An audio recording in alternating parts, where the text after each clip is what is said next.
হরে কৃষ্ণ। আজ 21শে আগস্ট 2024, 4ই ভাদ্র 1431 বুধবার। আজ আমি শ্রীমদ্ ভাগবতম পাঠ করছি। শ্রীমদ্ ভাগবতমের 3য় স্কন্দ 6ষ্ঠ অধ্যায় বিশ্বরূপের সৃষ্টির শ্লোক 30 ও 31। নারায়ণ হে নারায়ণ, ভবভয় হরণম নারায়ণ। শ্লোক 30।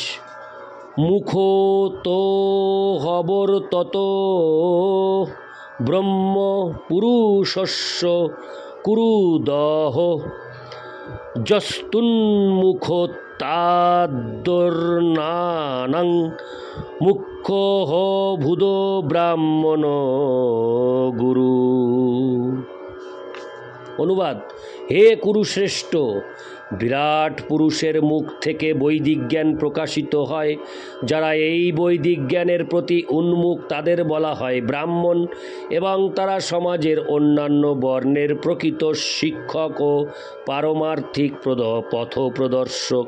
তাৎপর্য: ভগবদ্গীতায়, হরে কৃষ্ণ, আগের থেকে একটা লাইন পাঠ করছি একটু।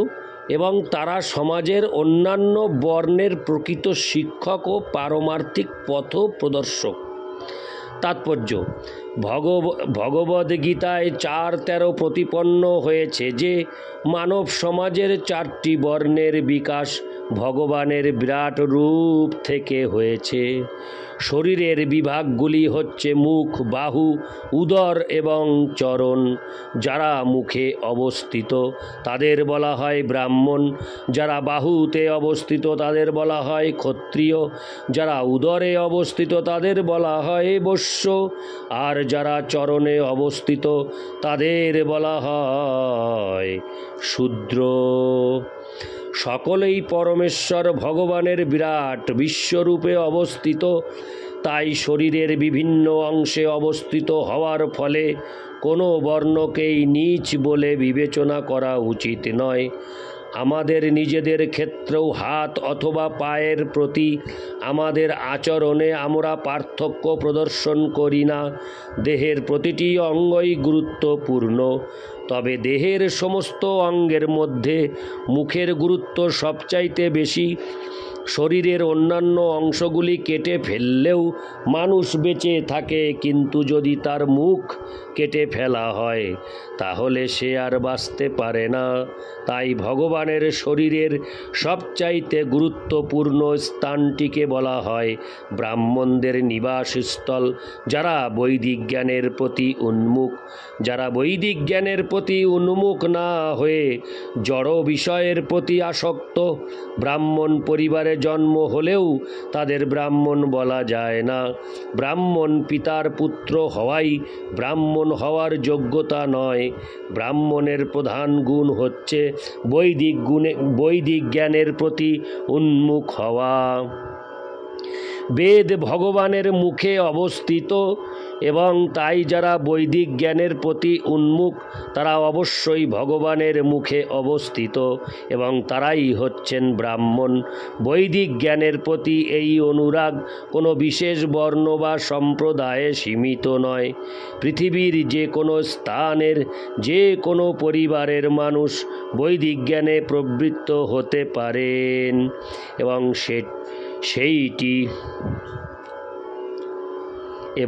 সেইটি হচ্ছে প্রকৃত ব্রাহ্মণ হওয়ার যোগ্যতা। প্রকৃত ব্রাহ্মণ হচ্ছেন স্বাভাবিক শিক্ষক বা পারমার্থিক গুরু। বৈদিক জ্ঞান প্রাপ্ত না হলে কখনো গুরু হওয়া যায় না। পরমেশ্বর ভগবানকে জানাই হচ্ছে বৈদিক জ্ঞানের পূর্ণতা, এবং সেটি হচ্ছে বেদান্ত। যারা নির্বিশেষ ব্রহ্মবাদী অথবা পরমেশ্বর ভগবান সম্বন্ধে অজ্ঞ, তারা ব্রাহ্মণ হলেও গুরু হতে পারে না। সেই কথা পদ্মপুরাণে বলা হয়েছে। ষটকর্ম নিপুণ বিপ্র মন্ত্রতন্ত্র বিশারদ অবৈষ্ণব গুরুর্ন সাদ্বৈষ্ণব সপচ গুরু। নির্বিশেষবাদী যোগ্য ব্রাহ্মণ হতে পারে, কিন্তু ভগবদ ভক্ত অথবা বৈষ্ণবের স্তরে উন্নীত না হওয়া পর্যন্ত তিনি গুরু হতে পারেন না। আধুনিক যুগে বৈদিক জ্ঞানের মহান আচার্য শ্রী চৈতন্য মহাপ্রভু বলেছেন, কিবা বিপ্র কিবা ন্যাসী শূদ্র কেনে নয়, যেই কৃষ্ণ তত্ত্ববেত্তা সেই গুরু হয়। কোনো ব্যক্তি, তা তিনি ব্রাহ্মণ হন, শূদ্র হন অথবা সন্ন্যাসী হন, তাতে কিছু যায় আসে না। তিনি যদি কৃষ্ণ তত্ত্ববিদ হন, তাহলে তিনি গুরু হওয়ার যোগ্য। চৈতন্য চরিতামৃত মধ্য 8:128। অতএব যোগ্য ব্রাহ্মণ হওয়াই গুরু হওয়ার যোগ্যতা নয়। গুরু হওয়ার প্রকৃত যোগ্যতা হচ্ছে কৃষ্ণ তত্ত্ববিজ্ঞানে অভিজ্ঞ হওয়া। যিনি বৈদিক জ্ঞানে পারদর্শী তিনি ব্রাহ্মণ। আর যে ব্রাহ্মণ কৃষ্ণ তত্ত্ব বিজ্ঞানের সমস্ত সূক্ষ্ম রহস্য সম্বন্ধে অবগত শুদ্ধ বৈষ্ণব, তিনি কেবল গুরু হতে পারেন। ইতি শ্লোক 30। শ্লোক 31।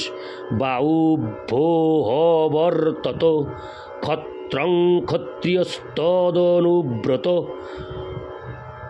যো জাতস্ত্রায়তে বর্ণান পৌরুষ কণ্ঠকক্ষ তাৎ। অনুবাদ। তারপর সেই বিরাট পুরুষের বাহুযুগল থেকে পালন করার বৃত্তি এবং সেই বৃত্তির অনুসরণকারী ক্ষত্রিয় উৎপন্ন হয়। ক্ষত্রিয়দের ধর্ম হচ্ছে চোর এবং দুষ্কৃতকারীদের উপদ্রব থেকে সমাজকে রক্ষা করা। তাৎপর্য: দিব্য বৈদিক জ্ঞানের প্রতি উন্মুখতা থেকে যেমন ব্রাহ্মণকে চেনা যায়, তেমনি চোর এবং দুষ্কৃতকারীদের উপদ্রব থেকে সমাজকে রক্ষা করার ক্ষমতা থেকে ক্ষত্রিয়কে চেনা যায়। এখানে অনুব্রত শব্দটি তাৎপর্যপূর্ণ। ক্ষাত্র ধর্ম অনুসারে চোর এবং দুষ্কৃতকারীদের থেকে যিনি সমাজকে রক্ষা করেন তাকে বলা হয় ক্ষত্রিয়। কেবল ক্ষত্রিয় বংশে জন্মগ্রহণ করলেই ক্ষত্রিয় হওয়া যায় না। বর্ণ ব্যবস্থা সর্ব অবস্থাতেই গুণ ভিত্তিক, জন্মভিত্তিক নয়। জন্ম কেবল একটি বাহ্যিক নিমিত্ত, তা কখনোই বর্ণ বিভাগের মূল ভিত্তি নয়। ভগবদ্গীতায় 8:41-44 ব্রাহ্মণ, ক্ষত্রিয়, বৈশ্য এবং শূদ্রের গুণাবলী সুনিশ্চিতভাবে নিরূপিত হয়েছে এবং তা থেকে বোঝা যায় যে সেই গুণগুলি কোনো বিশেষ বর্ণের অন্তর্ভুক্ত হওয়ার যোগ্যতা। সমস্ত বৈদিক শাস্ত্রে ভগবান শ্রীবিষ্ণুকে সর্বদা পুরুষ বলে উল্লেখ করা হয়েছে। কখনো কখনো জীবদেরও পুরুষ বলে উল্লেখ করা হয়, তবুও বস্তুতপক্ষে তারা হচ্ছে পুরুষ শক্তি বা পুরুষের উৎকৃষ্টা শক্তি, পরাশক্তি বা পরা প্রকৃতি।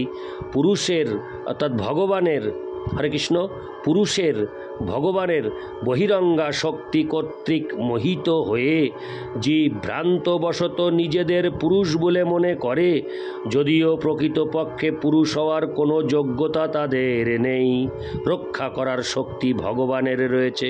ব্রহ্মা, বিষ্ণু এবং মহেশ্বর এই তিন দেবতাদের মধ্যে প্রথমের সৃষ্টি করার শক্তি রয়েছে, দ্বিতীয়ের রক্ষা করার শক্তি রয়েছে এবং তৃতীয়ের সংহার করার শক্তি রয়েছে। এই শ্লোকে পুরুষ শব্দটি তাৎপর্যপূর্ণ, কেননা ক্ষত্রিয়দের কাছ থেকে প্রত্যাশা করা হয় যে তারা যেন পরম পুরুষ পরমেশ্বর ভগবানের প্রতিনিধিত্ব করে স্থলে ও জলে উৎপন্ন সমস্ত প্রজাদের পালন করেন। তাই পালন বলতে মানুষ এবং পশুদের উভয়েরই পালন বোঝায়। আধুনিক সমাজে চোর এবং দুষ্কৃতকারীদের হাত থেকে প্রজাদের রক্ষা হয় না। আধুনিক গণতান্ত্রিক রাষ্ট্রে ক্ষত্রিয় নেই, তা বৈশ্য এবং শূদ্রের রাষ্ট্র এবং পূর্বের মতো ব্রাহ্মণ ও ক্ষত্রিয়দের রাষ্ট্র নয়। মহারাজ যুধিষ্ঠির এবং তার পৌত্র মহারাজ পরীক্ষিত ছিলেন আদর্শ ক্ষত্রিয় রাজা, কেননা তারা সমস্ত মানুষ এবং পশুদের সংরক্ষণ করেছিলেন। মূর্তিমান কলি যখন গোহত্যা করার চেষ্টা করে, মহারাজ পরীক্ষিত তখনই সেই দুষ্কৃতকারীকে সংহার করতে উদ্যত হয়েছিলেন এবং তিনি কলিকে তার রাজ্য থেকে নির্বাসিত করেছিলেন। এইটিই হচ্ছে পুরুষ বা বিষ্ণুর প্রতিনিধির লক্ষণ।